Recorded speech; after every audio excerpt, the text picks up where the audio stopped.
when health is absent. Wisdom cannot reveal itself. Art cannot manifest. Strength cannot fight. Wealth becomes useless, and intelligence cannot be applied. FBSN presents The Health Wave. Maximum information for making wise health and lifestyle decisions.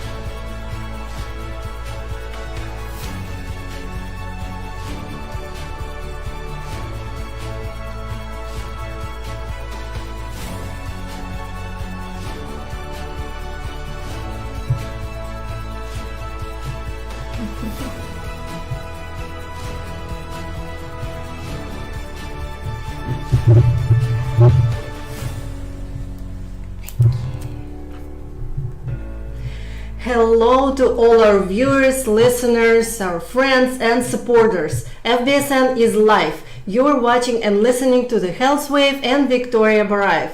As you know, we try to cover a broad aspect of the health topics all the time. We invite psychologists, doctors, recovery case histories, everything to provide us, all of us, with education, inspiration, motivation and support to help us achieve our health goals. It's not easy to get there. The first step is really to really want to do that.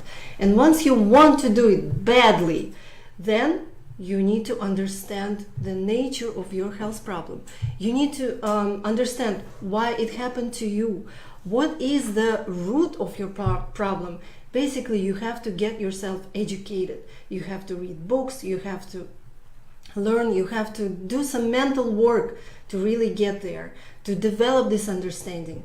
And once you develop this understanding, then you need to create a plan. You need to come up with the best way of how you're going to achieve it. Make a plan and then fulfill it. Do it. Easier said than done. Of course, you can tell me. However, yes, we tend to procrastinate. We tend to come up with all kinds of excuses or valid reasons. I would say we don't have enough time, or we're afraid of something. Maybe we have such a low self-esteem that doesn't allow us to do that. Anything we can come up with is a very valid reason. However, coming up with these reasons, we can never get where we want to get.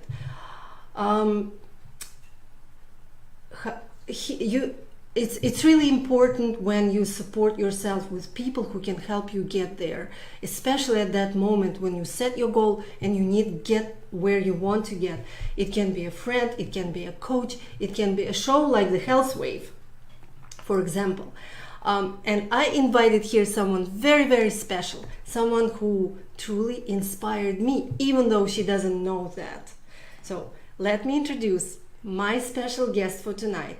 Is a mother of 6 and a grandmother of 5, a very strong person who has been teaching group fitness classes for almost 20 years, an ACE certified personal trainer and health coach, Lori Clark. Thank you so much for having me. Thank you, Lori. I'm really inspired by your example, by the way you lead your life, by the way you help other people. It's just truly inspirational. So I could not invite you, and I greatly appreciate you for being here tonight. Thank you so much.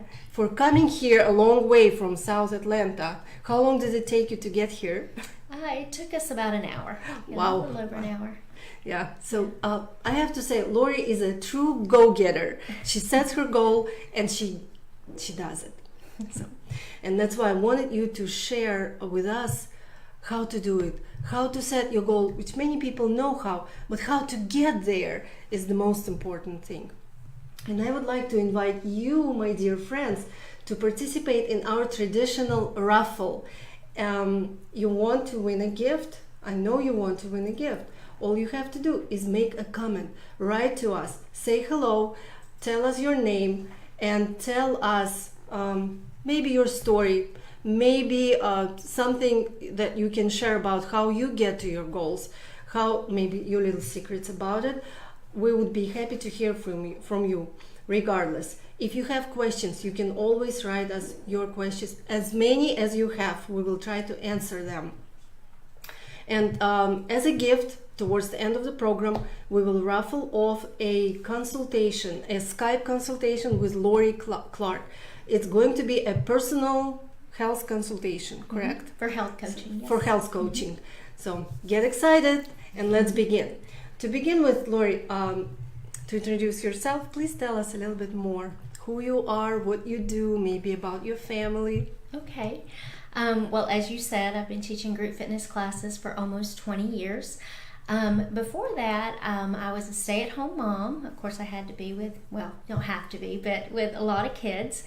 And I started attending classes at the gym, and I'd always been into health and fitness and read everything I could get my hands on about health and fitness. And whenever the instructors would say something, I could anticipate what they were going to say, and I knew which exercises worked which body parts. And if they said something that was incorrect, I would know that they said something wrong. And one day, this little voice in my head said, "Why aren't you teaching this class? You need to be teaching this class." And I remembered when I was younger going to the gym thinking, oh, I'd like to be a personal trainer or group fitness instructor, but then getting married and having kids and kind of forgetting about, just getting busy with everyday life. But it came back to me then, and so then I found out what I needed to do to become a personal trainer and a group fitness instructor, and never looked back. That was after my 5th child was born. And so then I was actually teaching fitness classes when I was pregnant with my 6th child. Yeah, and so I taught up until like a couple weeks before she was born. I taught cycle classes 3 times a week at 5:30 in the morning. And even that is possible. Yes, it's possible.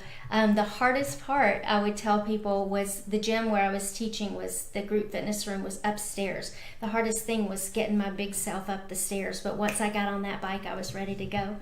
Oh my God, that's amazing. I think it's a habit that you develop, right? Many people don't like the feeling of training. Could be initially. Right, until you develop a habit. And that's the hardest part, is that first few weeks. And that's the funny thing. You and I talked about Dr. Pam Popper and how much we love her. And one of the things that she says is that, people will fall off the wagon and they'll stop and start, stop and start. They continuously go through the hardest part of working out again and again and again. And it's not that working out gets any easier, it's that your ability becomes greater and you can push yourself harder and harder. But if you go for 2 or 3 weeks or a month or so and then you stop for a few weeks, your body starts to go back, and you have to start all over. But you don't think about it, that you're only making it harder for yourself. Exactly. Yeah.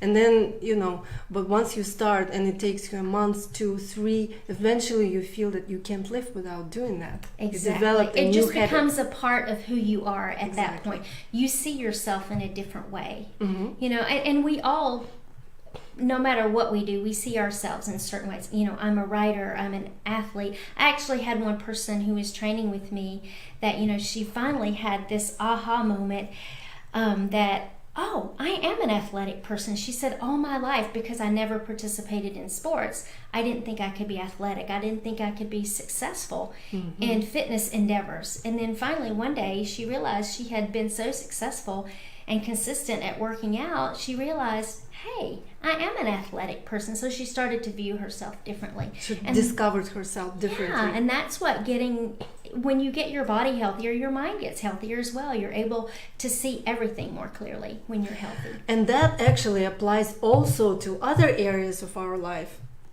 Not only fitness, but any other goals, financial goals, personal goals, and so on, health goals. Absolutely. Well, because once you make up your mind that you can do something, I always tell people all it takes is a decision. And once you decide that you're going to do something, all the choices that you make after that are different based on that decision. Because if you, like when I decided to change my diet, that I saw myself as a person who ate a healthy diet. Well, then there were certain things that didn't fit into that anymore. Because if I say I eat a healthy diet and I go eat X, Y, or Z food. That doesn't fit into that anymore. But that's so what foods that I most used to people eat, do. now I would decide not to eat that anymore. So you just said you changed your diet. At some point, you decided to go plant-based.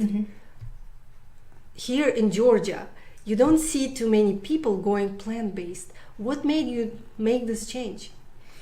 Well, I'd kind of been playing around with it for years. Several years ago, when my kids were really small, I actually found the book, I think it was called Fit for Life by Harvey and Marilyn Diamond. It was a vegetarian cookbook. And I started incorporating some of those things, but I had not decided to totally give up meat and dairy or anything like that. So I've been playing around with it for years. And then as a personal trainer, it's out of my scope of practice to prescribe an eating plan to people. Trainers do it all the time, but they're not supposed to. But of course, I still get people who ask me about nutrition. So I can give them general things. So of course, I don't want to tell people wrong. So I'm reading and studying as much as I can about nutrition. And just one day I came across the China study by Dr. T. Colin Campbell. Oh, yes. And if you haven't read the China study by Dr. Campbell, it's a game changer. It will change your life. You can't go, when you see the science, you can't go back. And so I read that, and that's it, and I totally changed my diet. But going back to people being successful and stopping and starting, that happened with me with the plant-based diet, because after a few months, hearing people's testimonials about not just weight loss, but feeling better. Because even as a trainer, I had started having different aches and pains, and I thought, well, okay, I'm just like everybody else. It's all about getting older, and maybe I'm just going to have to live with being tired most of the time, or my joints hurting and things like that. But once I started looking into a whole foods plant-based diet and what food is medicine, it actually can change your health. It does, it makes a difference in how you feel. And so as I started reading more about it, I thought, well, maybe I'll give this a try. And it made a big difference in my life. But then, like I said, I backslid because I started thinking about, oh gosh, that means I'm never going to be able to have another Wendy's Frosty. And I loved Wendy's Frosties. Or, a cheese pizza. I would have a cheese pizza on the way home from the gym every Friday. That was my little treat, So I started thinking more about the things that I couldn't have instead of the things that I can have. Which is called negative thinking. And so then I fell off the wagon. And then the weight started to come back. And, I had never had a weight problem before because I worked out so much. And for people who think that all you have to do is work out, I was working out hours upon hours upon hours every week. And finally, the final straw came. My aunt and we took the kids to Savannah, and she took several pictures. And when I looked at myself in those pictures, I thought, oh my goodness, that's me. And because the way I saw myself in the mirror versus what the person I saw in those pictures was totally different. But pictures don't lie. Sure. And I told my husband I knew that whole foods plant-based, I knew that was the best way as far as for optimum health. And let's face it, we all have a certain amount of vanity too. People who say they only go to the gym because they want to be healthier are lying to you, because everybody wants to look better. And so that vanity plays into it. You want to look good, you want to feel good, but you also want to look good too. And I told my husband, I said, I can't be the trainer who looks like she needs a trainer. And so we were going on a trip for our 25th wedding anniversary to Costa Rica a few years ago. And I thought, I'm going to do it. It was right before New Year's. And easy place to be whole foods plant-based Costa Rica, because beans and rice and fruits and veggies, and that's all we had the whole time. And so we were there for 10 days. And I just took it one day at a time. But when I got back, I thought, well, I've done it for 10 days. Let me see if let's do another 10 Let me days. see if I can do it for 2 weeks. And then, let me see. They say if you do something for 3 weeks, it's a habit. So let me do it for 3 weeks. And then it just, it started adding up. And then it got to the point where I can't go back because I'm not starting over at square one again. I'm not going to do that. So I just wanted to make a point here that once you set your goal, don't scare yourself by saying, this is going to be done like for a whole year Or forever. I'm going to do that forever. Right. So set small goal. Set yourself up for 10 days, or let's say 3 weeks, right? And then try another 10 days, another 3 weeks. Well, and sometimes some people get overwhelmed at even that. So Yeah. I know in yoga we say a lot, just for today. Mm-hmm. Let's just think about just for today. What can you do for a day? You And know, tomorrow is something that going to be a new start. Exactly. What you can't do for a lifetime, you can do for a daytime. Sure. And then you forgive yourself for the little mistakes that you made that day. And then, like you said, tomorrow is a new start. And I know we had talked about willpower. We get up every morning and that willpower is new and it's fresh and we can conquer anything. But the more decisions we make throughout the day and the more things we're confronted with, that willpower goes away, and that's why fear comes into and that's why picture. it's so important to set yourself up for success, to know what your triggers are, you know, to know where your weak spots are. For me, it's like having treats in the house. If they're there, I wake up in the morning, I'm not gonna have it, but if it's there. And so if members of your family are still eating a different way and it's a food that is hard for you to say no to, I have my family members, I say, you hide it somewhere. So, and even if I ask for it, you don't give it to me. So that's why you have to know exactly your weakest points, where they are, you know, picture them and know then you know exactly what needs to be done. And I think for some people, it's peer pressure. You know, we talk about youth succumbing to peer pressure, but we do it as adults as well. I was talking to one of my clients the other day, and she, for years, has been whole foods plant-based. She's a really, good eater, but she was talking about going out with a group of friends, and she was going to order something really healthy, but everybody else, we want this and we want that. And she said, I can't believe I caved to the pressure. That's not even like me at all. And so if you're a person that when you go out with people that they're going to pressure you, you can have a nice response for them, or maybe have a discussion with them beforehand. I'm not trying to be... You just have to be aware of this fact that peer pressure or even friends pressure is even stronger than the pressure from your family. Sometimes, statistically. Yeah. I remember Dr. Pam Popper talked about it. So, the thing is, many people, you and I deal with people all the time. Many people even struggle with making this decision to change. Why do you think it happens? People are afraid even to make that decision because change is uncomfortable. They don't want to be different. They don't want to be different. No, they want to be different, but they're afraid it's going to involve work, maybe, stepping out of their comfort zone. It is. It's right. Stepping out of your comfort zone, whether it's changing your diet or beginning an exercise program. It's stepping out of your comfort zone. And I tell people, what you see in the mirror, whether it's physically or you talked about financially, in any area of your life, the results that you have gotten are a result of you living in your comfort zone. Correct. If you want to have a different reality, your comfort zone has to expand. You have to do something just a little different. And then that becomes part of your comfort zone, and then you expand a little more. Say, for instance, if you don't save any money, maybe you start telling yourself, okay, I'm going to start saving $20 every paycheck. And then that becomes comfortable. And then you go to 50 or 100. Same thing with working out. Maybe you don't work out at all right now. Tell yourself, I'm going to take a 10-minute walk every day. And then you start to expand on that, and you become more and more comfortable with what you're doing. You don't have to. Sometimes people, like you said, they start off too big, and they overwhelm themselves. And that's important. That's a very important point. Don't overwhelm yourself with starting too big. Just take one thing at a time, one day at a time. Know yourself. Right. And you'll be further down the road, basically. Right. You just mentioned about comfort zone. Comfort zone, in my opinion, it's your enemy. It is. You don't expand it, you come out of it. Yeah, no growth comes in the comfort zone. Exactly. You're going to have to be uncomfortable if you're going to grow. So once you feel that you are in the comfort zone, boom, it's time to set another goal. Set another goal. Do something and different. Come out of that comfort zone. We are continuing our very interesting conversation with Lori Clark. Lori Clark is a fitness trainer and personal health coach, and we're just trying to understand how Lori made this change and how she stuck to it and how she was able to get to the goal that she planned to get to. Lori, you just made a very, very important point, that you were open-minded to try anything.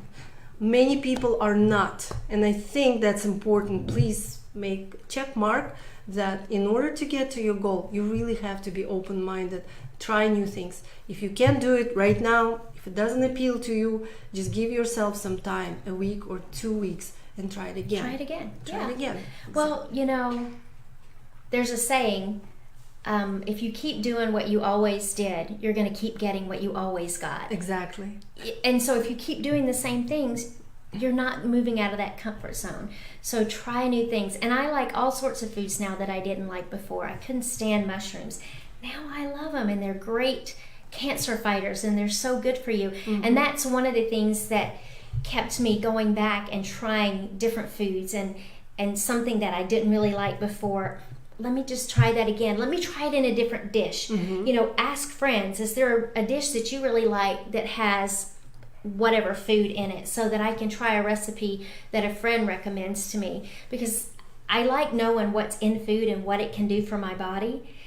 And I know some people, if it's something new and they don't like it, one taste is all they can handle. But unless I just absolutely can't stand it, I'll eat most of it, because the whole time I'm telling myself, the more exposure I have to this food, I'm going to learn to like most of the things that I continue to try. But I'm also telling myself what this is doing for my body. I know this is doing great things for my body, plant power.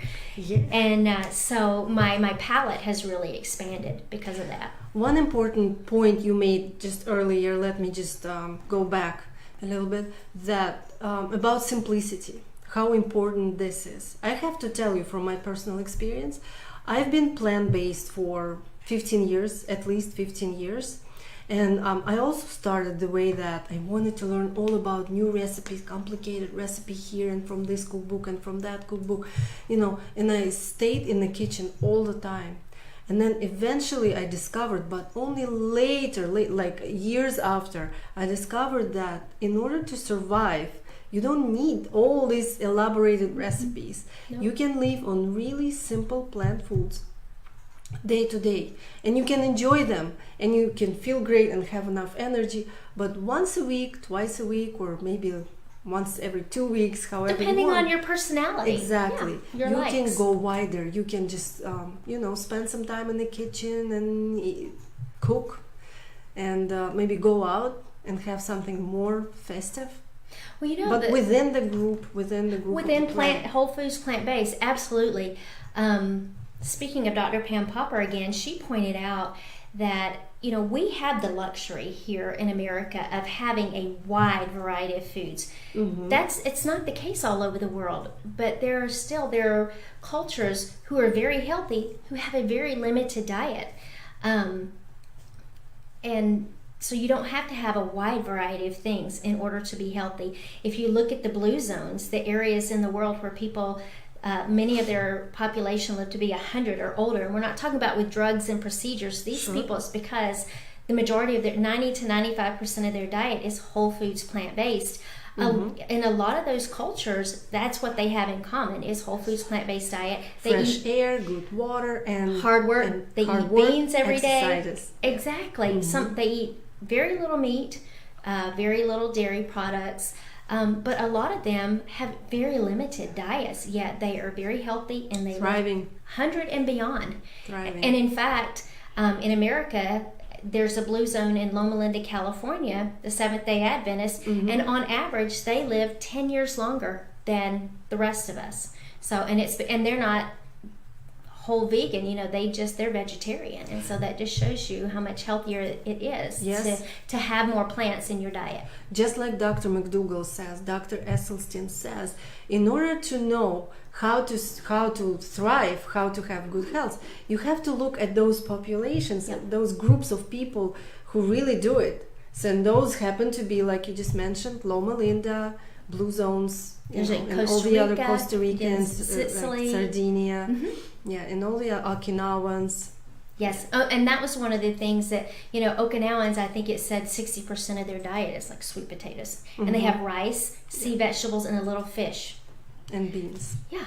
And so, not a wide variety in their diet. No heart disease, no breast cancer. In no those prostate, people, no very low cancer. prostate cancer Yes. for those who are eating the traditional diet. But now the same people with the same genetics who come to America and adopt the standard American diet, they end up having the same diseases that most of the Americans have once they adopt the same diet. Correct. So, and going back to what you said, the different doctors saying, look at these different places. One of my favorite sayings is success leaves clues. If there's something that any kind of goal you want to achieve, whether it's a health and fitness goal or a financial goal, anything, look to who's done it and do what they do.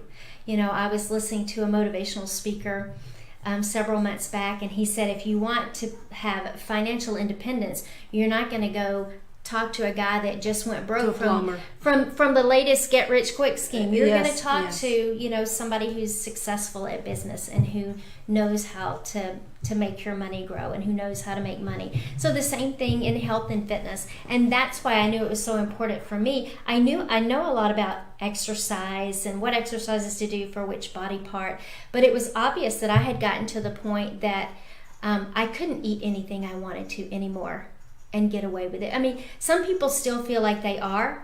No, but especially when we get older, right, we can't get away with it anymore. And some people think they are because they are a certain size, but their health and different issues start speaking to them and start saying different things. And I have people that say that, it just makes me mad that I have to really watch what I eat. And, my friend can eat and drink whatever she wants and she's getting away with it. And I said, it only appears that she is. Exactly. Because it does.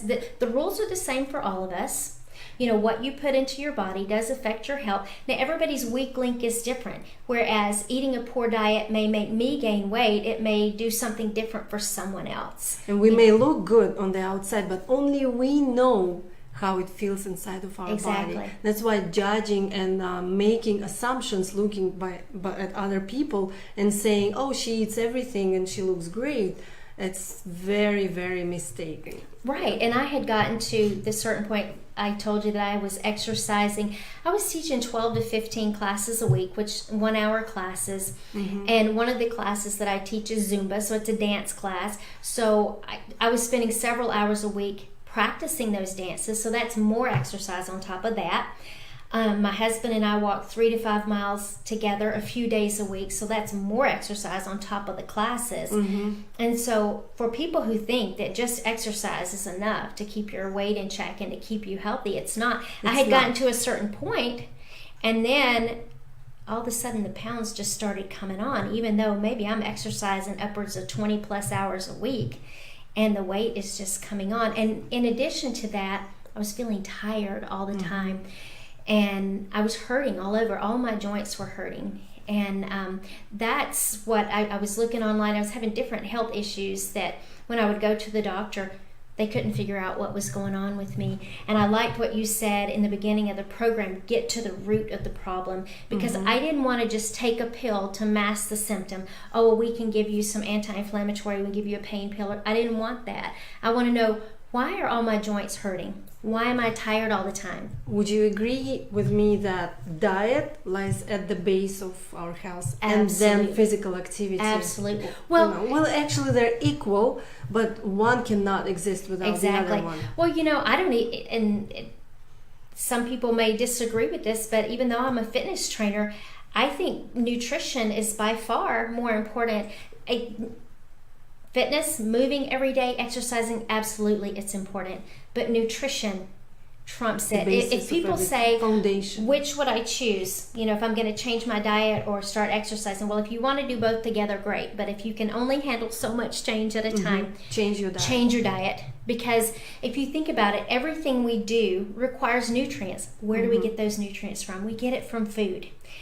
Whole foods, plant-based diet, you're getting more nutrition there, and you want to be eating real food, not something that's going to add to your health, not take away from your health. And so everything we do requires nutrients. So if you start exercising, you're doing more now you require more nutrients. And that's why people who refuse to change their diets, but they're working out at the gym like crazy, and they ask me, why do I feel so why tired? do I feel terrible? I thought I was supposed to feel better. And I tell them, well, if you don't change your diet, which is even more important, I said, you've got to be putting in those building blocks. Because I tell people, when you're lifting weights, you're not building muscle, you're tearing muscle down. Your body goes in later and rebuilds it and repairs it. Well, it takes nutrients to do that. If you're not giving your body the building blocks that it needs, it's just going to do the best that it can, because our bodies are amazing that way. They do the best that they can. But at some point, there's only so much they can do, and you're going to start feeling run down. I would say, don't feel sorry about yourself. Don't feel pitiful. Just do it. Just do both. Start exercising, change your diet, because one cannot exist without the other one. Exactly. I want to ask you a different question, actually. You, as a fitness trainer, you train a lot. You are in sports, you are in physical activity. And people who are in sports, who do physical activity, who train a lot, they are led to believe that protein is the most important. I'm sure many people want to hear that right now. What do you think about that part? Yeah, protein. That's the number one question you get when people find out you don't eat any animal products. Exactly. Where do you get your protein? Well, I like to ask them, how much fiber do you get? Most Americans get less than half the amount of fiber they should get. And another question I ask them is, how much protein do you get every day? They don't know. So I think we should ask how much protein you need. Exactly. And I asked them that, do you know how much protein you need? Nobody has ever been able to answer that. They don't know how much they need. They don't know how much they're getting. But yet they're afraid that I'm not getting enough because I'm whole foods plant-based. Because we're brainwashed. Everybody thinks says you need protein. Yeah, for it's energy. the main thing. You need protein. And it's carbs that give you energy. They think you need protein for muscle building, and they think you can only get that from animal products. What they don't realize is there's protein, carbs, and fat in everything, in different, every living cell. Exactly, in varying amounts. And so even if you're eating a whole foods plant-based diet and you're not getting any animal products, if you get enough calories, you're going to be getting enough protein.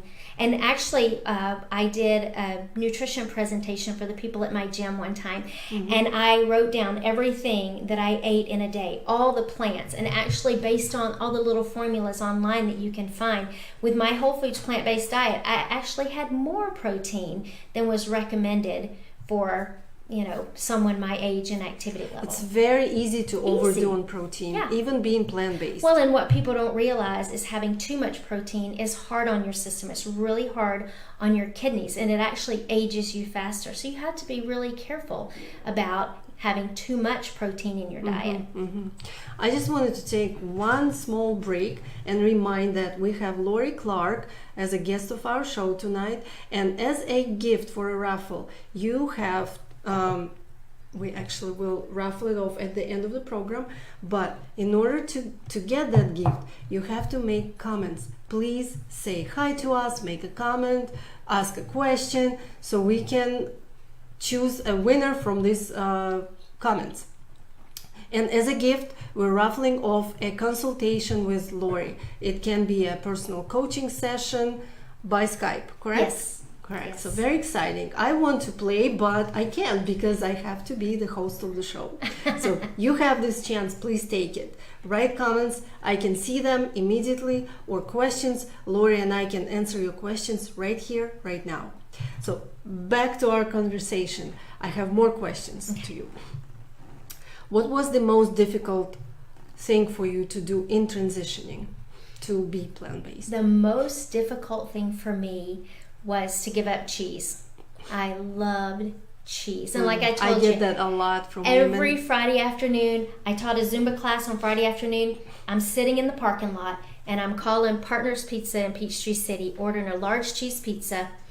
And I'm sad to admit this, then we would stop at the grocery store on the way home and get ice cream and M&Ms, and I had probably more calories and fat than I should have in a whole week. But that was like my Friday, my little treat that I'd made it through the week. No wonder my joints were killing me, because I was eating some dairy. You don't suggest that our viewers do that.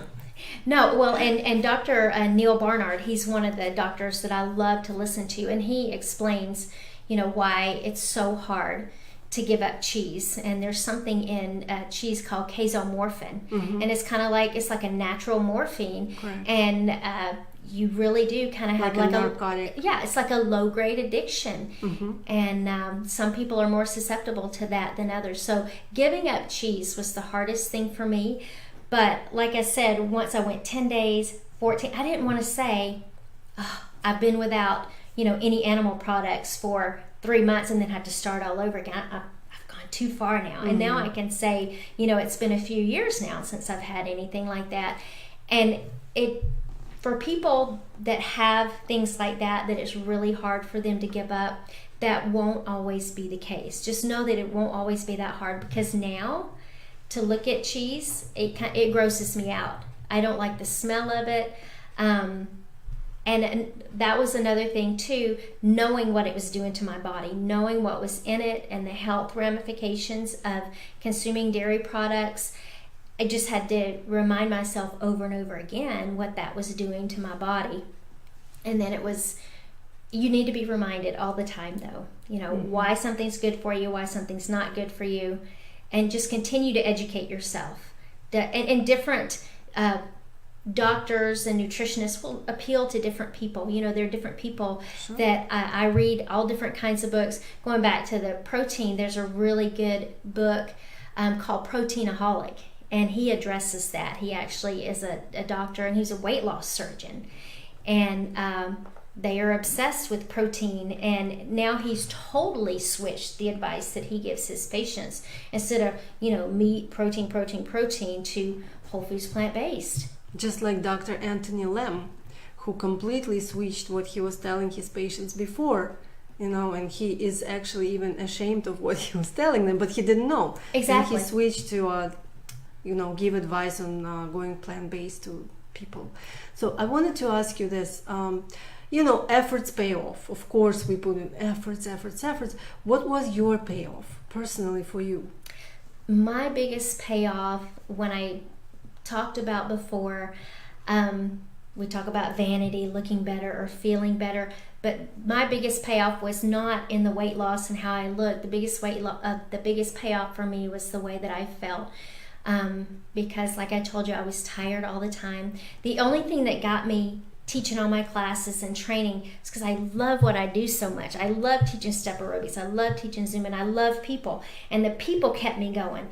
But then as soon as I was done, I would crash. I could sleep for 8 hours at night and then maybe have to take a 3-hour nap because I was just exhausted. And it all goes back to the fuel I was putting in my body. And now maybe I was doing the things that the traditional the gym rats or the other trainers would tell you, the way that they tell you to eat. I was eating that way. And it didn't help. It was not working for me. And all my joints hurt. I would stop between the gym and home, maybe at the grocery store to pick up a few items. And I would have to brace myself for the pain before I got out of the car because my feet hurt, my hips hurt, my back hurt. And it was over a year after going plant-based. I mean, just within a few weeks, all that pain was gone. But I still was so used to being in pain, I would brace myself every time I went to get out of the car. And it took over a year before I stopped bracing myself for the pain, until I realized you're not in pain anymore. You don't have to brace yourself to get out of the car. And, I just kind of walked gingerly toward the door of the grocery store because my body defense reaction. Exactly. My heel, I just hurt. And I told my husband on the way up here, now I don't brace myself anymore, but when I put my feet on the ground, then I get out of the car, I just say, oh, I'm so thankful that I don't hurt anymore. And I'm thankful that I know what it was, that it went back to diet. I can relate to that because you remember how you were before and what you're now, and you can always appreciate it. Yeah.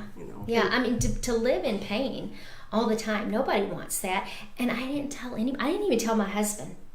When he works from home quite a bit, and he thought when I was upstairs that I was just We were talking about setting our goals and achieving them.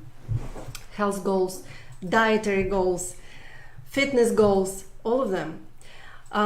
We just came to a very interesting point that I wanted to ask you about, is I know that your husband benefited from changing the diet. So please tell us more about his story. Okay. My husband actually, several years ago, he was having some health problems, and he was telling me how he was feeling. He was having some neuropathy, some tingling, some numbness in his hands. And his mother has a rare neuromuscular disease, and he thought that maybe he had that. And because several people generations back had the disease, and he told me one day, he said, "Do you think I have the same disease Mom has?" And I said, "No, I think you're diabetic and you need to go to the doctor and, get that taken care of." This was it. And he wouldn't go. And I said, "Well, just because you don't get a diagnosis doesn't mean you're not diabetic." Well, the next week I came home and he was on the sofa in severe pain, so I took him to the doctor. They rushed him from the doctor's office to the hospital, and he ended up in ICU for a couple of weeks. He had pancreatitis. He was diabetic and didn't know it. His blood sugar and his triglycerides were off the charts. And and we were just in our 30s at that time, so too young to be having serious health problems like that. And the doctor, as we're walking out of ICU to go to a different room, she says, "I'm going to have you on this medication or that medication," and insulin was one of them. And she said, "You'll be on this for the rest of your life." And I looked at her and I said, "Over my dead body, will he be on insulin for the rest of his life?" And then after he got to his regular room, they sent people from different departments. So he had all these different diagnoses. So he had people coming in giving him dietary advice about this condition. And I get there to visit him after work, and here's my big, handsome, brawny, he's 6'6", he's a big guy, and he's almost in tears. And I said, "What's wrong, hon?" And he said, "I keep getting all this conflicting advice. One person's telling me to eat this, the other person's saying," so he had all these, like I said, different diagnoses. Everybody was telling him a different diet. But the bottom line is, there's only one diet for optimum health. Sure. And so I told him, I said, "Hun, just be polite, tell them thank you," and I said, "I'll feed you when we get home." And people would often ask me after that, "Your husband has a weight problem, but aren't you a trainer?" And I said, "Yeah, I'm a trainer, but I'm not his trainer. I'm his wife." And the two didn't mix. I wasn't going to nag him. And he ate. His biggest problem was he'd get up and he wouldn't eat breakfast. And he wouldn't eat until like 2 o'clock in the afternoon. So at that point, he's so ravenous, your body, the hormones are telling you to eat as calorically dense and as much fat as you can get. So he was taking his body from one extreme to the other. Our problems fit us like a glove, And so he got home, and within a couple of months, we had him off of insulin, and it took longer. And we switched doctors, and we went to a doctor, and we told him that we would like to get off these medications and try diet and lifestyle.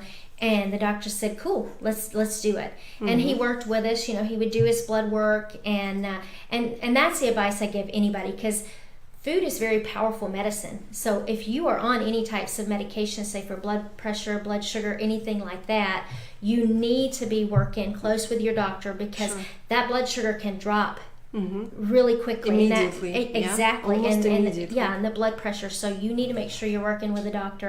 And that's what we did, because they'll have to adjust your medications. And he was eventually able to get off all those medications. How? I know the answer, but I want you to tell people, what did you do in order for your husband to come off of medicine? Well, he was eating a proper diet. And even at that time, we were not totally whole foods, plant-based. He was still eating a little bit of meat. And that's what research shows. Research shows that people who eat 90 to 95% whole foods, plant-based are just as healthy as those who do 100%. So at that time, we had not gone totally full on whole foods, plant-based, but we had drastically increased the amount of plants in his diet. More fiber in the diet, and one of the things that he loved eating every day for lunch, he would eat this huge plate of broccoli. And I read and his stomach was just shrinking. It was amazing. I'm like, "Hun, look how small your stomach's getting." And he was just eating vast amounts of food, but these were whole plant foods. And then I read Dr. Joel Fuhrman's book, Eat to Live. I don't know if you've read that, but I highly recommend that to everybody. And he talks about how broccoli is such a potent cancer fighter, but it also, when cancer tumors get to a certain size, they develop their own blood supply. Well, the fat, in your abdomen does the same thing.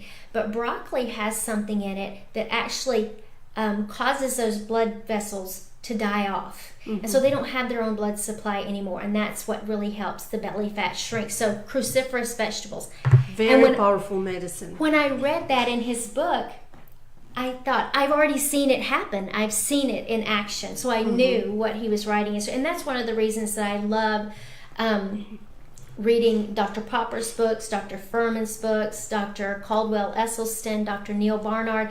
They're not Colin just Campbell. People call it vegan propaganda. This is research. Everything they tell you is backed up by research. Exactly. And we're talking large studies over long periods of time, not just with a few people and over a short amount of time. We're talking about, long periods of time. And very reliable research. Absolutely. Now, the only thing you don't get in a whole foods plant-based diet, as you know, but just so that our listeners know, is vitamin B12. You do have to take a vitamin B12 supplement. Well, you have to be checked first and see if you're low. It's very easy to correct that. Absolutely. Just take the supplement for a month, even less, and the issue goes away. Well, the last time I had my cholesterol checked and I called to get the results at the doctor's office, the nurse is like, wow, it's been a long time since I've seen a cholesterol number that looks that good.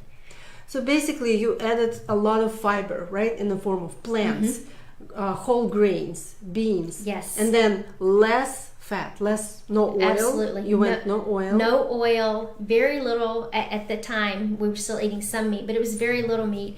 Cutting out the processed foods. Eating whole foods. Get rid of all the processed junk food.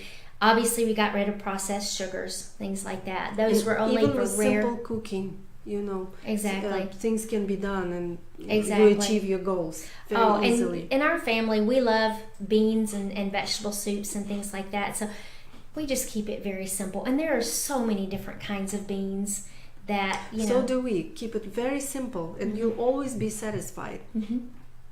So let's summarize and just talk more about, in a summary, how do you achieve your health goal by, let's say, changing your diet. We're talking about changing our diet. What do you think the most important steps or points we need to accentuate here? The most important thing is set up your environment for success. If you're trying to change your diet, you've got to get real with yourself. You've got to go in your refrigerator and in your cupboard and get rid of all those things that are not good for you. Foods. And you've got to go to the grocery store and you've got to fill your pantry and your refrigerator with foods that are going to help you achieve that success. You've got to be prepared. I grew up in a family of 7 kids. I'm the youngest of 7 children, and my dad was always a list maker. We had chore charts, we had menus and things like that. And all my brothers and sisters do the same thing, and our spouses laugh at what we took from our father that he taught us. At the time, when you're growing up, the things your parents have you do, you're just like, oh, Dad, or oh, Mom. But now I look back at those lessons that he taught me, and I'm so grateful for that. And one of the things he would do, he created a menu for the week. And so that's what I encourage my clients to do. Before they go whole foods plant-based, before they decide to totally do it all the way, I give them a sheet of paper and I say, I want you to write down all the fruits and vegetables that you like. Write down all the whole grains you like. Write down the type of beans you like. Because when people ask you, what do you eat? What can I eat? I said, I don't know what you can eat because I don't know what you like. And so I had them write that down. And now look at the meals that you already eat that have those things in them. And most people say it's not as hard to transition as they thought it was. So write down all the different things that you like. Then make a menu for the week. And then make a shopping list. Now maybe your whole family does not do it with you. But it's still doable because those that are eating meat, you can have the meat separately, and then you have your vegetables, you just don't have the meat dish. And you're still going to be helping the rest of your family that's still eating meat or cheese dishes because they're going to be having all these vegetables too. Sure. That's a very helpful tip. And when we did the transition, we had 2 children still at home. And people asked me, do you make your kids eat this way? And I said, no, because they had been eating, the other way. I said, I cook. I don't cook 2 different meals. I cook what I cook. If they want something different, they're teenagers, they can cook it for themselves. But of course, all the vegetables and things they ate, and if they wanted meat. But our teenage daughter decided that she wanted to try it. And she lost a lot. She had been working out. She had never been into fitness. She says, Mom, do I have to do sports? Because all her siblings did sports. And I said, no, you don't have to do sports, but you do need to work out. And so she would come to the gym with me. But she was getting frustrated even as a teenager, thinking, I'm working so hard. Why am I not losing weight? And so then she said, Mom, I think I want to try this whole foods plant-based thing with you. And last year she lost about 30 pounds. And so she's now this... Wow, congratulations. Yeah, That's now very she's the important. healthy weight that she should be. And what made her start thinking about it is we took her for her medical checkup. And the doctor, he was so nice, but he had to do his job and tell her that her weight was, not what it should be. He kind of danced all around it. He was not straightforward. But in the things that he said, when we got back in the car, she says, Mom, was he trying to tell me I need to lose some weight? And I said, yeah.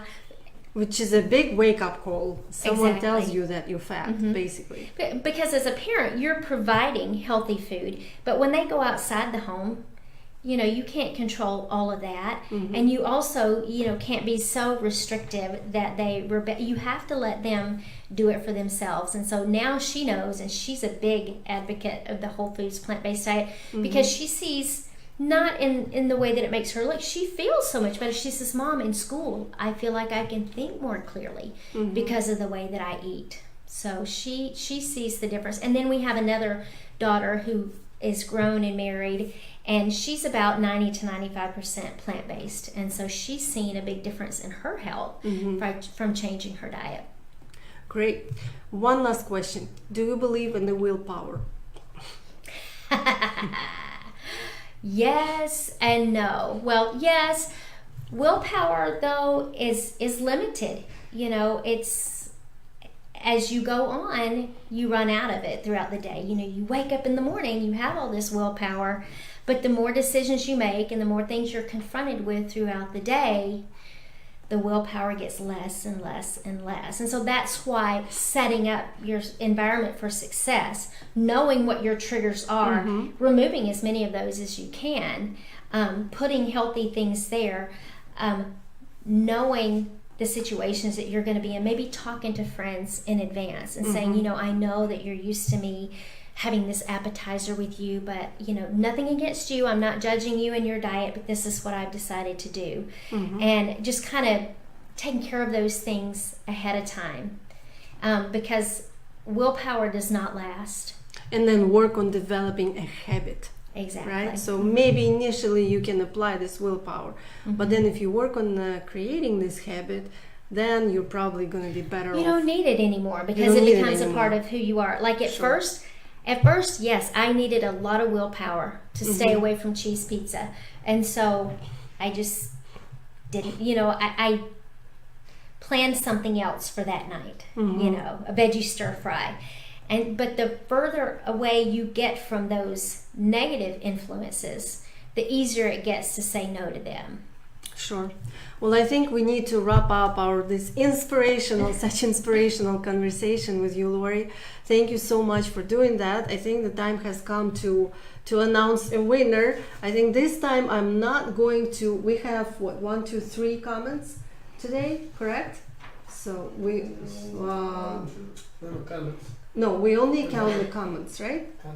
Oh, I have we one of my have Zumba students there. Yeah, Angela. Hi, Angela. yeah. I missed teaching Zumba today. I hope you enjoyed our presentation, though. I want to take my right of the host of the show and choose the winner myself tonight. There is a person who joined this program, and even though we were cut off 2-3 times, we actually came back online, but this person stayed with us throughout the whole show and made a comment first before anyone else. And I think the gift consultation with Lori will go to Inessa Shaurovskaya. So Inessa Shaurovskaya, I congratulate you for being with us, staying with us. Thank you. You can, if you wish, you can transfer this gift, this right, to someone else, to your family member, to a friend, to someone else, or take it yourself. And I think you'll enjoy your session with Lori so much.